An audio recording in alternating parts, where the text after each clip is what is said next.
हाँ जी, good morning. तो आज हम करने वाले हैं एग्जम्पशन चैप्टर का रिवीजन। इनकम टैक्स में एग्जम्पशन दिए जाते हैं। इट मींस इनकम टैक्स में कुछ इनकम्स को एग्जेम्प्ट माना गया है और वो जीटीआई का पार्ट ही नहीं बनती है। ऐसी इनकम्स हमें रेस्पेक्टिव हेड में रिपोर्ट करनी होगी, बट इनर कॉलम में रिपोर्ट करनी होगी और बताना होगा कि ये एग्जेम्प्ट है, और आउटर कॉलम में उनका अमाउंट निल बताना होगा। तो कुछ इनकम्स इनकम टैक्स में एग्जेम्प्ट है। तो पहली इनकम हम पढ़ते हैं, section 10 clause 1। Agricultural income in India exempt है, लेकिन हम पढ़ेंगे कि उसको टैक्स लायबिलिटी कैलकुलेट करते वक्त कंसीडर किया जाता है। उसके लिए पार्शियल इंटीग्रेशन की स्कीम अप्लीकेबल होती है और उसमें हमको एग्रीकल्चरल इनकम को भी कंसीडर करते हुए टैक्स लायबिलिटी कैलकुलेट करनी होती है, वो अलग बात है। But agricultural income in India exempt है और आउटसाइड इंडिया वाली वो टैक्सेबल है। फिर आते हैं सेक्शन 10 क्लॉज 2। एचयूएफ से एचयूएफ के मेंबर को शेयर्ड इनकम मिली, मतलब एचयूएफ ने अपनी इनकम में से शेयर दिया अपने मेंबर को, तो वो मेंबर के हेड्स में सेक्शन 10 क्लॉज 2 में एग्जेम्प्ट होगा। फिर सेक्शन 10 क्लॉज 2A, एक पार्टनरशिप फर्म से पार्टनर को पार्टनरशिप फर्म की इनकम में शेयर मिला, मतलब वो इनकम पार्टनरशिप फर्म की है, उसने अपने पार्टनर्स में वो प्रॉफिट शेयर डिस्ट्रीब्यूट किया, अलोकेट किया, तो वो प्रॉफिट शेयर जो पार्टनर को अपनी पार्टनरशिप फर्म से मिला वो एग्जेम्प्ट है सेक्शन 10 2A में। लेकिन एक कंडीशन है कि उस पार्टनरशिप फर्म ने उस इनकम पर टैक्स दिया है, उसकी इनकम ये इंडिया में एसेसेबल है, उस पार्टनरशिप फर्म की ये इनकम इंडिया में एसेसेबल है और उस पार्टनरशिप फर्म ने उस इनकम पर टैक्स दिया है और वही इनकम का शेयर पार्टनर को रिसीव हुआ है, तो पार्टनर के हैंड्स में दोबारा उस इनकम पर टैक्स नहीं लगेगा, इसलिए पार्टनर के हैंड्स में प्रॉफिट शेयर एग्जेम्प्ट होगा सेक्शन 10 2A में। ठीक है। फिर section 10 clause 4 sub clause second, NRE account, non resident external account पर किसी नॉन रेजिडेंट को इंटरेस्ट मिला, ये एनआरई अकाउंट उसने किसी इंडियन बैंक में मेंटेन किया है, तो वो इंटरेस्ट इनकम उस नॉन रेजिडेंट के एंड्स में एग्जेम्प्ट होगी और वो रेजिडेंट आउटसाइड इंडिया है एज पर फेमा एक्ट, मतलब वो नॉन रेजिडेंट है एज पर फेमा एक्ट, उसको एनआरई अकाउंट पर जो इंटरेस्ट मिलेगा वो एग्जेम्प्ट है। फिर बात करते हैं section 10 clause 6 sub clause second की। यूएसए फॉर एग्जांपल किसी फॉरेन कंट्री का एम्बेसडर है, वो इंडिया में रहते हुए अपनी सर्विस दे रहा है अपनी फॉरेन गवर्नमेंट को, वो फॉरेन गवर्नमेंट का एम्बेसडर है, इंडिया में सर्विस दे रहा है।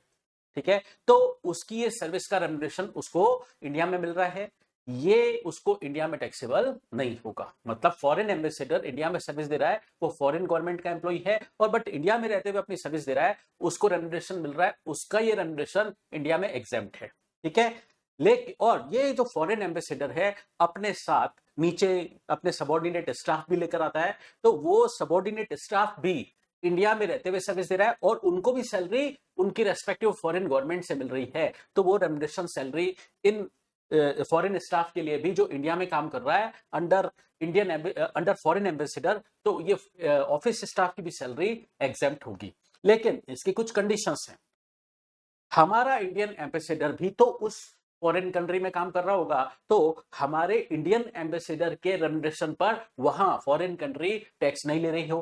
ठीक है, उसका इंडियन एम्बेसडर का रेम्युनरेशन वहां फॉरेन कंट्री में भी एग्जेम्प्ट होना चाहिए और उसके अंडर में जो स्टाफ है उसकी भी सैलरी वहां फॉरेन कंट्री में एग्जेम्प्ट होनी चाहिए। कुल मिलाकर हम ये कहना चाह रहे हैं कि अगर फॉरेन एम्बेसडर इंडिया में आया है, उसकी सैलरी इंडिया में इस कंडीशन पर एग्जेम्प्ट होगी कि हमारे भी इंडियन एम्बेसडर जो फॉरेन में काम करता है वहां उसकी सैलरी टैक्सेबल नहीं होनी चाहिए। फिर किसी फॉरेन एंटरप्राइज का एम्प्लॉय जो फॉरेन नेशनलिटी का है और अपने इंडियन स्टे के दौरान सर्विस दे रहा है फॉरेन एंटरप्राइज को, और इस इंडियन स्टे के दौरान वो जो सर्विस दे रहा है उसका रेम्युनरेशन इसको फॉरेन एंटरप्राइज से मिल रहा है, ये रेम्युनरेशन इस फॉरेन नेशनलिटी वाले एम्प्लॉय के हेड्स में एग्जेम्प्ट होगा जो किसी फॉरेन एंटरप्राइज का एम्प्लॉय है। लेकिन ये एग्जम्पशन कंडीशनल है, वो फॉरेन एंटरप्राइज का यहां इंडिया में कोई बिजनेस एक्टिविटी और ट्रेडिंग एक्टिविटी नहीं होनी चाहिए, पहली कंडीशन ये। और वो जो फॉरेन एम्प्लॉय है इंडिया में रहते हुए अपनी सर्विस दे रहा है तो वो during the relevant previous year India में 90 डेज से ज्यादा नहीं, उसका इंडियन स्टे नहीं होना चाहिए। 90 डेज से ज्यादा उसका इंडिया में स्टे नहीं होना चाहिए। और जो फॉरेन एंटरप्राइज है उसको ये जो रेम्युनरेशन दे रहा है वो फॉरेन एंटरप्राइज इस खर्चे का डिडक्शन क्लेम कर रहा है, तो डिडक्शन वो अपने टैक्सेबल इनकम जो इस कानून में टैक्सेबल हो रही है उसमें से इस रेम्युनरेशन पेड, ये रेम्युनरेशन पेड उस फॉरेन एंटरप्राइज के लिए एक्सपेंडिचर है, तो वो इस एक्सपेंडिचर का डिडक्शन क्लेम नहीं कर रहा होना चाहिए। तो इस फॉरेन नेशनलिटी के एम्प्लॉय को अपने फॉरेन एंटरप्राइज से जो रेम्युनरेशन मिल रहा है वो इसके लिए एग्जेम्प्ट होगा। ठीक है, फिर कोई नॉन सिटीजन है, इंडियन सिटीजन नहीं है और नॉन रेजिडेंट है और उसकी पोस्टिंग फॉरेन शिप पर है, उसकी पोस्टिंग फॉरेन शिप पर है, वो इंडियन सिटीजन भी नहीं है और नॉन रेजिडेंट है और उसकी पोस्टिंग है किसी फॉरेन शिप पर और उसे सैलरी मिली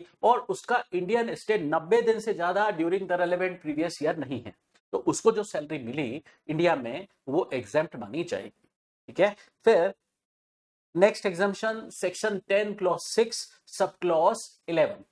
इसमें क्या बोला, फॉरेन गवर्नमेंट का एम्प्लॉय है, फॉरेन गवर्नमेंट का एम्प्लॉय है, इंडिया में स्टे करते हुए इंडिया में ट्रेनिंग ले रहा है, फॉरेन गवर्नमेंट का एम्प्लॉय है, इंडिया में रहते स्टे करते हुए इंडिया में ट्रेनिंग ले रहा है, तो उस सिचुएशन में इंडिया में उसे रहना पड़ रहा है, इस दौरान उसे अपने जो फॉरेन गवर्नमेंट से रेम्युनरेशन मिलेगा वो इन इंडिया एग्जेम्प्ट होगा। ठीक है, तो ये एग्जम्पशन तभी मिलेगा जब वो ट्रेनिंग वो उसको किससे मिल रही है, इंडिया की गवर्नमेंट से मिल रही है, किसी इंडियन कंपनी से मिल रही है या उसकी किसी सब्सिडरी से मिल रही है, उसकी किसी सब्सिडरी से मिल रही है या इंडिया में उसको वो ट्रेनिंग किसी स्टेचुरी कॉर्पोरेशन से मिल रही है या किसी रजिस्टर्ड सोसाइटी से मिल रही है, उसको वो ये ट्रेनिंग इन लोगों स्पेसिफाइड पर्सन से मिलनी चाहिए। तो इसको जो रेम्युनरेशन मिलेगा, इसको जो रेम्युनरेशन मिलेगा अपनी फॉरेन गवर्नमेंट से during Indian stay training period के दौरान जो रेम्युनरेशन मिलेगा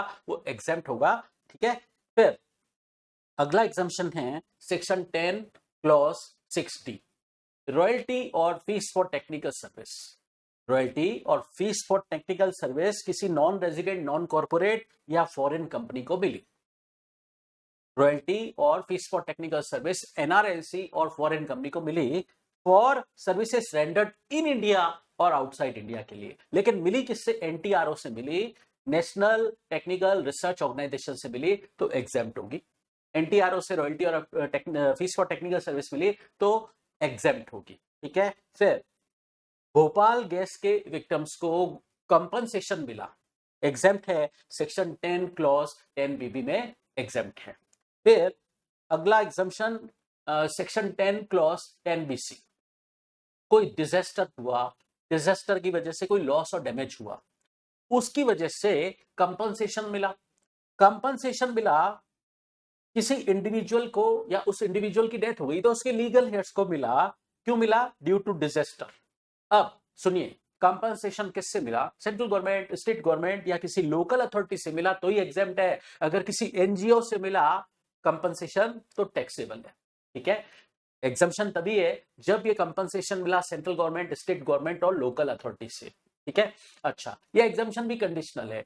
अब आगे क्या कह रहे हैं, ये कंपनसेशन पर एग्जम्पशन नहीं मिलेगा अगर आप इस लॉस और डैमेज का की वजह से जो आपको लॉस हुआ है, डैमेज और डिजास्टर की वजह से जो लॉस हुआ है उसका डिडक्शन आप कहीं क्लेम कर चुके हो, तो फिर आपके हैंड्स में ये कंपनसेशन एग्जेम्प्ट नहीं होगा।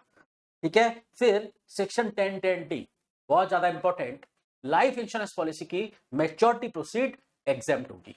ठीक है, अगर कुछ कंडीशंस फुलफिल हो तो लाइफ इंश्योरेंस पॉलिसी की मैच्योरिटी प्रोसीड इंक्लूडिंग बोनस, उस पर बोनस भी मिलता है, एग्जेम्प्ट होगा। ठीक है, अब एग्जेम्प्ट कब होगा उसकी कुछ कंडीशन है, एग्जेम्प्ट कब होगा, टैक्सेबल भी हो सकता है, एग्जेम्प्ट भी हो सकता है, चेक करना पड़ेगा। तो टैक्सेबल कब होगा ये समझ लेते हैं, उससे पता पड़ जाएगा कि एग्जेम्पशन कब मिलेगा। तो अगर ये लाइफ इंश्योरेंस पॉलिसी इशूड है 1 अप्रैल 2012 से पहले, तो फिर लाइफ इंश्योरेंस प्रीमियम हमने during the relevant previous year अगर सम अश्योर्ड पॉलिसी अमाउंट का मैक्सिमम 20% पे किया, उससे ज्यादा पे नहीं किया, तो लाइफ इंश्योरेंस पर की मैच्योरिटी पर जो प्रोसीड मिलेगा वो एग्जेम्प्ट होगा। इसका मतलब अगर हमने लिमिट के अंदर रहते हुए पिछले सालों में प्रीमियम भरे थे for example life insurance policy 15 साल की थी, 15 साल में से हमने किसी भी साल में लिमिट से ज्यादा प्रीमियम नहीं पे किया, ठीक है, तो जब लाइफ इंश्योरेंस पॉलिसी की मैच्योरिटी प्रोसीड मिलेगी एग्जाम्प्ट हो जाएगी।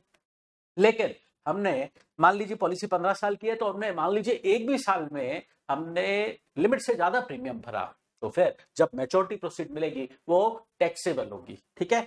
तो कहने का मतलब ये, अगर हमने लिमिट के अंदर रहते हुए प्रीमियम भरे हैं तो जब मैच्योरिटी प्रोसीड मिलेगी एग्जेम्प्ट, लेकिन अगर हमने लिमिट से ज्यादा प्रीमियम पे किया पॉलिसी की टर्म में किसी भी एक भी ईयर में भी, तो मैच्योरिटी के टाइम पर जो मैच्योरिटी प्रोसीड मिलेगा टैक्सेबल हो जाएगा, ठीक है।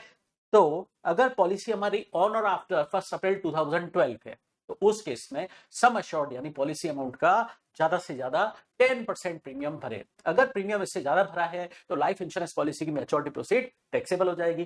फिर तीसरा केस, अगर ये पॉलिसी इशूड है ऑन और आफ्टर 1 अप्रैल 2013 और किसी डिसेबल्ड पर्सन के नाम से ली गई है, जिसको सेक्शन 80U में इनकम टैक्स में डिडक्शन मिलता है, वो वाली डिसेबिलिटी है, या 80DDB वाली स्पेसिफाइड डिजीज है, उस पर्सन के नाम से पॉलिसी ली है, तो उस सिचुएशन में सम अश्योर्ड का 15% लिमिट है।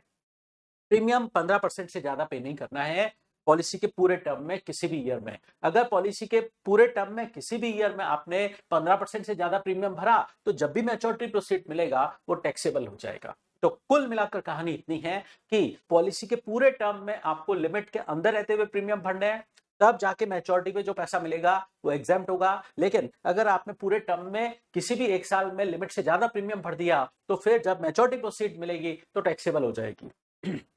लेकिन हाँ, एक बात है, प्रीमियम भले ही आपने ज्यादा भरे, लेकिन आपको मैच्योरिटी प्रोसीड अगर इंश्योर्ड पर्सन की डेथ के पर मिल रहा है, तो फिर एग्जम्पशन रहेगा ही सेक्शन 1010D का। इसका मतलब गवर्नमेंट बोल रही है डेथ केस में फुल सिंपैथी है, एग्जम्पशन मिलेगा ही। मैच्योरिटी प्रोसीड अगर डेथ केस में मिल रही है तो एग्जेम्प्ट होगी सेक्शन 1010D में।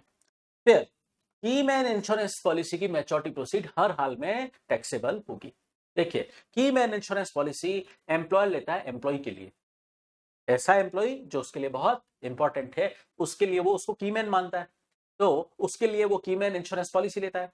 प्रीमियम एम्प्लॉयर भरना होता है, ठीक है, लेकिन पॉलिसी की मैच्योरिटी में अभी टाइम पड़ा है और एम्प्लॉय के रिटायरमेंट का टाइम आ गया है, तो एम्प्लॉय रिटायर हो जाएगा और रिटायरमेंट के टाइम पर एम्प्लॉयर उसको ये पॉलिसी दे देगा कि आगे के प्रीमियम तुम भरना। अब आगे के प्रीमियम एम्प्लॉय पे कर रहा है, रिटायरमेंट हो चुका है उसका, तब भी ये कीमैन इंश्योरेंस पॉलिसी को लाइफ इंश्योरेंस पॉलिसी ट्रीट नहीं किया जाएगा और इस कीमैन इंश्योरेंस पॉलिसी की मैच्योरिटी प्रोसीड पर सेक्शन 1010D का एग्जम्पशन नहीं मिलेगा। फिर बात करते हैं section 10 clause 12C। Agniveer corpus fund से अग्निवीर को अगर जो भी पैसा मिलेगा, जो भी पैसा अग्निवीर कॉर्पस फंड से अग्निवीर को मिलेगा वो एग्जेम्प्ट होगा, ठीक है।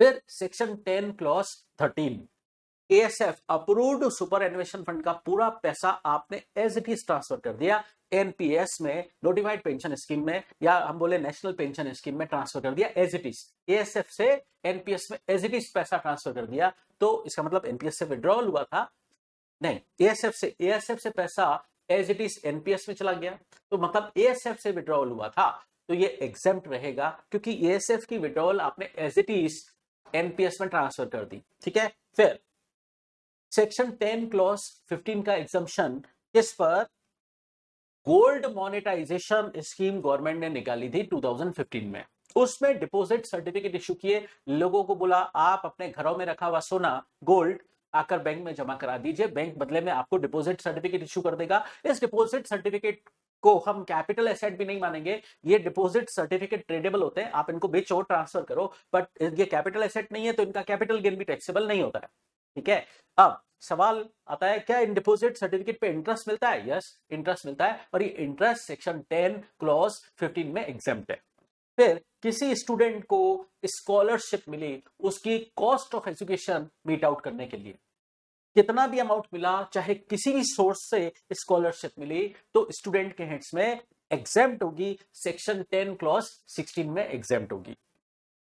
फिर बात करते हैं सेक्शन 10 क्लॉज 17A, कोई अवार्ड मिला पब्लिक इंटरेस्ट में, किससे मिला? सेंट्रल गवर्नमेंट और स्टेट गवर्नमेंट से मिला। या किसी अप्रूव्ड बॉडी से मिला, सेंट्रल गवर्नमेंट, स्टेट गवर्नमेंट या किसी अप्रूव्ड बॉडी से मिला, कोई अवार्ड मिला, नेशनल पब्लिक इंटरेस्ट में मिला तो एग्जेम्प्ट होगा।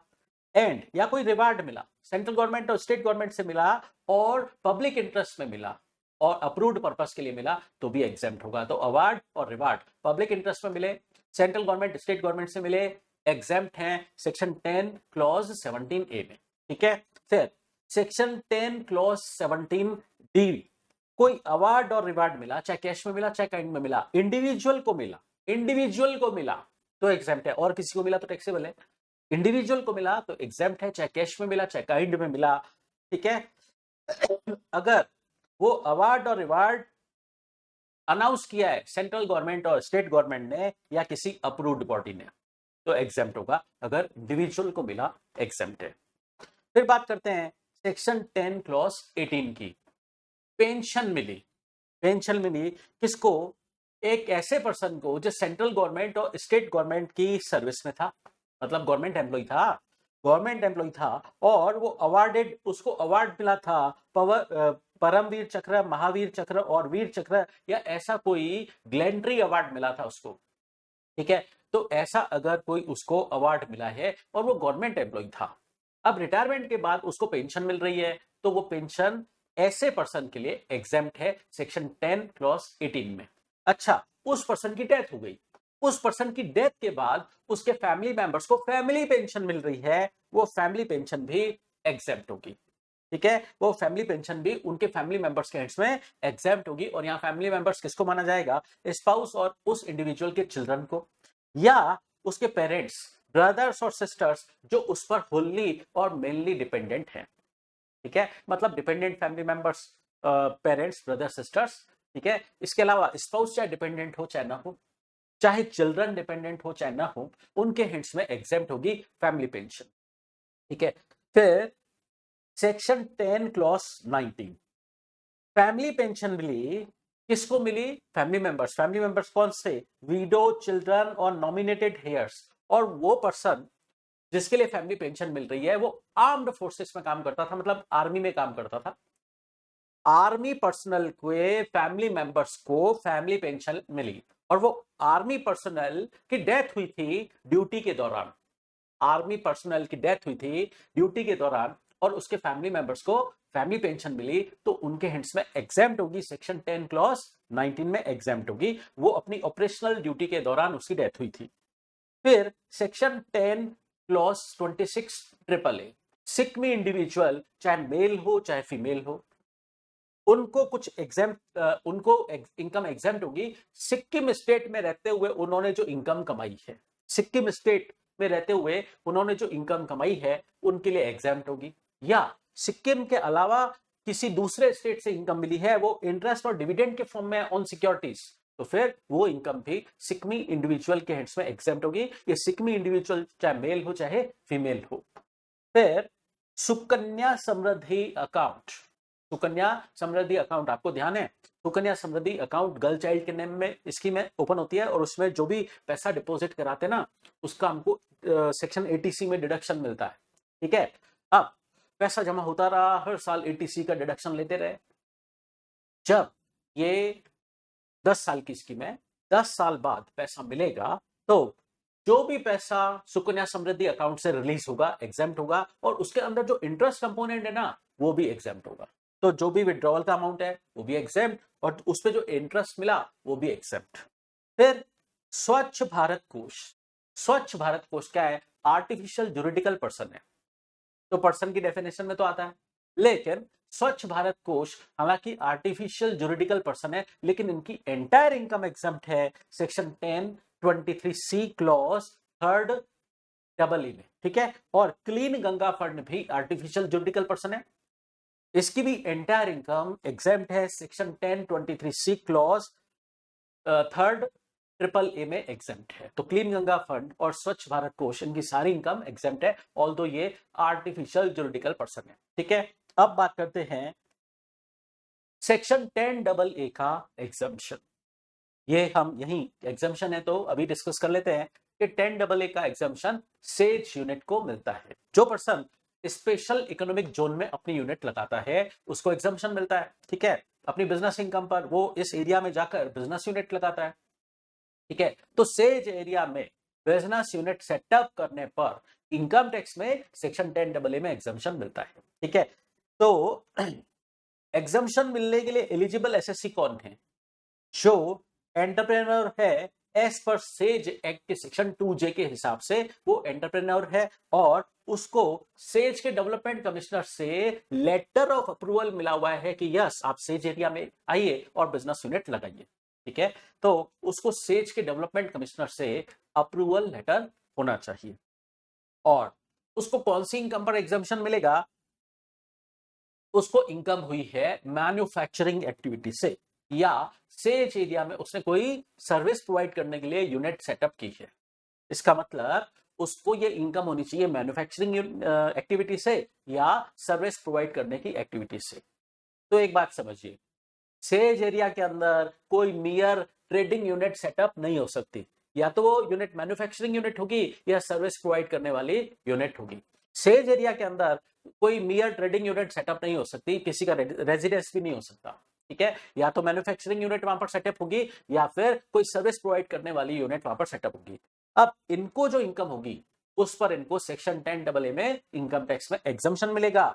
और उन्होंने ये बिजनेस एक्टिविटी सेज एरिया में की है और उन्होंने ये मैन्युफैक्चरिंग एक्टिविटी या सर्विस प्रोवाइड करने की एक्टिविटी उन्होंने शुरू की है ऑन और आफ्टर 1 अप्रैल 2005। इसका मतलब ये सेज का एग्जम्पशन गवर्नमेंट ने शुरू ही कब से किया? 1 अप्रैल 2005 से शुरू किया है। अब एक बात और समझना, अगर ये मैन्युफैक्चरर हैं तो अपना मैन्युफैक्चर्ड गुड्स एक्सपोर्ट कर रहे होने चाहिए, और अगर ये सर्विस प्रोवाइडर हैं तो ये सर्विस एक्सपोर्ट कर रहे होने चाहिए। इसका मतलब ये या तो एक्सपोर्टर ऑफ गुड्स हो या एक्सपोर्टर ऑफ सर्विस हो, एक्सपोर्टर होना जरूरी है। फिर इनको सीए से रिपोर्ट लेनी पड़ेगी, इन फॉर्म नंबर 56F में रिपोर्ट लेनी पड़ेगी जो आईटीआर फाइलिंग की ड्यू डेट से कम 1 महीना पहले इनकम टैक्स पोर्टल पर अपलोड कर लेनी पड़ेगी। और उसमें सीए क्या सर्टिफाई करेगा कि यस इन्होंने ये 10AA का एग्जम्पशन करेक्टली कैलकुलेट किया है, करेक्टली कंप्यूट किया है, ये बात सीए सर्टिफाई करेगा। ठीक है, और ये 10AA का एग्जम्पशन सेज यूनिट को तभी मिलेगा जब वो अपना इनकम टैक्स का रिटर्न ड्यू डेट तक फाइल करेंगे। ठीक है, अगर इनकम टैक्स का रिटर्न लेट हो गया तो फिर 10AA का एग्जम्पशन भी नहीं मिलेगा। अच्छा, एक बात और सुनिए, डिफॉल्ट टैक्स रेजिम में आप 10AA का एग्जम्पशन क्लेम नहीं कर सकते अगर आप डिफॉल्ट टैक्स रेजिम फॉलो कर रहे हैं। अब इसका मतलब रेगुलर टैक्स रेजिम है, नॉर्मल टैक्स रेजिम है तो ही आपको 10AA का एग्जम्पशन मिलेगा। कितना मिलेगा, कैसे कैलकुलेट करेंगे? उसके लिए हम क्वालिफाइंग प्रॉफिट कैलकुलेट करेंगे। क्वालिफाइंग प्रॉफिट का सर्टेन परसेंटेज इनकम हमारी एग्जेम्प्ट होगी। तो क्वालिफाइंग प्रॉफिट हम कैसे कैलकुलेट करें? क्वालिफाइंग प्रॉफिट कैलकुलेट करने का फॉर्मूला पता है क्या है?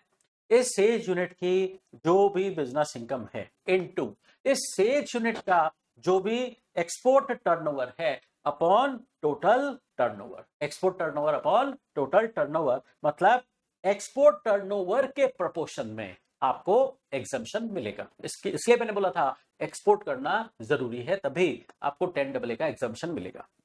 अब एक्सपोर्ट टर्नओवर का पैसा, एक्सपोर्ट टर्नओवर आप ऊपर इतना ही लिखेंगे जितना आपने जो एक्सपोर्ट टर्नओवर किया है ईयर एंड से 6 महीने के अंदर आप उसका पैसा कन्वर्टेबल फॉरेन एक्सचेंज के अंदर लेकर आए हो, मतलब डॉलर वगैरह में लेकर आए हो। कन्वर्टेबल फॉरेन एक्सचेंज में पैसा ईयर एंड से 6 महीने के अंदर आपको इंडिया लेकर आना है और पीरियड एक्सटेंडेड बाय आरबीआई।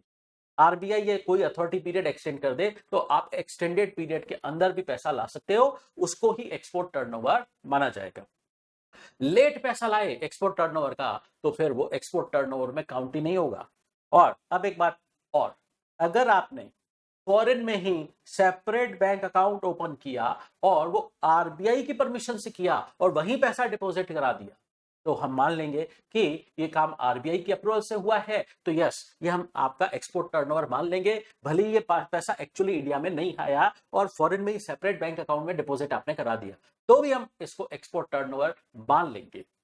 फिर आप यहां से किसी फॉरेन क्लाइंट के प्रीमाइसेस पर गए, वहां पर आप उसको कोई कंप्यूटर सॉफ्टवेयर डेवलप करके देख के आए, तो क्या इसे एक्सपोर्ट ऑफ सर्विस माना जाएगा? यस, इसे एक्सपोर्ट ऑफ सर्विस माना जाएगा। तो on site development of software outside India, तो इसे एक्सपोर्ट ऑफ सॉफ्टवेयर माना जाएगा। अच्छा, इंडिया में बैठे बैठे आपने सॉफ्टवेयर डेवलप किया और ईमेल के थ्रू अपने फॉरेन कस्टमर को भेज दिया, तो क्या ये भी एक्सपोर्ट ऑफ सर्विस है? यस, ये भी एक्सपोर्ट ऑफ सर्विस है। अब हमने बात की, हम हर साल का क्वालिफाइंग प्रॉफिट निकालेंगे कि आपके इस सेल्स यूनिट की बिजनेस इनकम कितनी है into ET upon TT, export turnover upon total turnover. तो एक्सपोर्ट इस तरीके से क्वालिफाइंग प्रॉफिट तो आ जाएगा आपका। आपको एग्जम्पशन सेज एरिया में यूनिट लगाने के लिए 15 साल तक मिलता है, 15 साल, ठीक है। तो पहले 5 साल तक का जो प्रॉफिट है, उन रेस्पेक्टिव 5 इयर्स का जो प्रॉफिट है, वो पूरा 100% क्वालिफाइंग प्रॉफिट का 100% एग्जेम्प्ट होगा। क्वालिफाइंग प्रॉफिट का 100% आपको एग्जम्पशन मिल जाएगा सेक्शन 10AA, ठीक है, फर्स्ट 5 इयर्स। फिर उसके अगले 5 साल, मतलब 6th year to 10th year तक आपको क्वालिफाइंग प्रॉफिट का उन रेस्पेक्टिव ईयर के क्वालिफाइंग प्रॉफिट का 50% ही एग्जम्पशन मिलेगा, ठीक है। ये 6th to 10th ईयर। फिर 11 to 15 ईयर, मतलब उसके अगले 5 साल आपको एग्जम्पशन तभी मिलेगा, और एग्जम्पशन कितना मिलेगा? क्वालिफाइंग प्रॉफिट का 50%। और आपने सेजरार एक स्पेशल रिजर्व अकाउंट खुलेगा आपका, उस अकाउंट का नाम क्या है? सेज री इन्वेस्टमेंट अलाउंस रिजर्व। सेजरार बोलिए इसको, सेजरार, सेज री इन्वेस्टमेंट अलाउंस रिजर्व। ये स्पेशल रिजर्व आपको क्रिएट करना पड़ेगा, ठीक है। अच्छा, आप स्पेशल रिजर्व क्रिएट ना करो तो फिर 11th ईयर और 11 to 15 ईयर तक आपको एग्जम्पशन नहीं मिलेगा, क्योंकि 11 to 15 ईयर एग्जम्पशन मिलने की कंडीशन क्या है कि क्वालिफाइंग प्रॉफिट का 50% और आपने सेजरार इस स्पेशल रिजर्व में कितना प्रॉफिट ट्रांसफर किया, विच एवर इज लेस। इसका मतलब अगर आप 11 to 15 ईयर में प्रॉफिट ट्रांसफर ही नहीं करते सेजरार अकाउंट में, तो आपको 11 to 15 ईयर में एग्जम्पशन मिलेगा ही नहीं, ठीक है। तो टोटल एग्जम्पशन आपको 15 साल तक मिलता है सेज एरिया में यूनिट लगाने का। और कितना मिलता है? पहले 5 साल क्वालिफाइंग प्रॉफिट का 100%, उसके अगले 5 साल क्वालिफाइंग प्रॉफिट का 50%, ठीक है। और फिर उसके अगले 5 साल क्वालिफाइंग प्रॉफिट का 50%, और आपने सेजरार स्पेशल रिजर्व में जितना भी ट्रांसफर किया, दोनों में से जो विचेवर इज लेस है उसका आपको एग्जम्पशन मिल जाता है। अच्छा, एक बात और समझिए, आपको एग्जम्पशन कितना मिलता है उसके लिए आपको क्वालिफाइंग प्रॉफिट कैलकुलेट करना पड़ता है। क्वालिफाइंग प्रॉफिट आप कैसे कैलकुलेट करते हो? बिजनेस इनकम उस सेज यूनिट की into export turnover upon total turnover. ये एक्सपोर्ट टर्नओवर और टोटल टर्नओवर आपको एफओबी फिगर पर लिखना पड़ेगा। बहुत खास बात, एफओबी फिगर पर लिखना पड़ेगा। एफओबी का full form free on board, free on board, ठीक है। तो फ्री ऑन बोर्ड क्या? जैसे ये आपका इंडियन पोर्ट है, ये आपका इंडियन पोर्ट है, यहां से आप एक्सपोर्ट कर रहे हैं, फॉर एग्जांपल गुड्स एक्सपोर्ट कर रहे हैं, आपका ये फॉरेन पोर्ट तक गुड्स जाएगा। कौन लेके जाएगा? वेसल लेके जाएगा, ठीक है। तो वेसल का फ्रेट का भी तो पैसा लगेगा, भाड़ा लगेगा, और आप गुड्स का इंश्योरेंस भी तो करा के भेजोगे, तो इंश्योरेंस का भी पैसा लगेगा, ठीक है। तो हम इस एक्सपोर्ट होने वाले गुड्स की वैल्यू कहां तक लेंगे? यहां तक की लेंगे, यहां तक की लेंगे, ठीक है। तो फ्रेट और इंश्योरेंस का भी पैसा ऐड करने के बाद जो वैल्यू आती है वो वैल्यू कहलाती है सीआईएफ वैल्यू, मतलब कॉस्ट इंक्लूडिंग इंश्योरेंस और फ्रेट। अगर मैं इस कॉस्ट इंक्लूडिंग इंश्योरेंस और फ्रेट में से ये फ्रेट का पैसा, इंश्योरेंस का पैसा लेस कर दूं, तो जो वैल्यू आएगी इधर तक वो कहलाएगी एफओबी वैल्यू, उन एक्सपोर्ट गुड्स की एफओबी वैल्यू।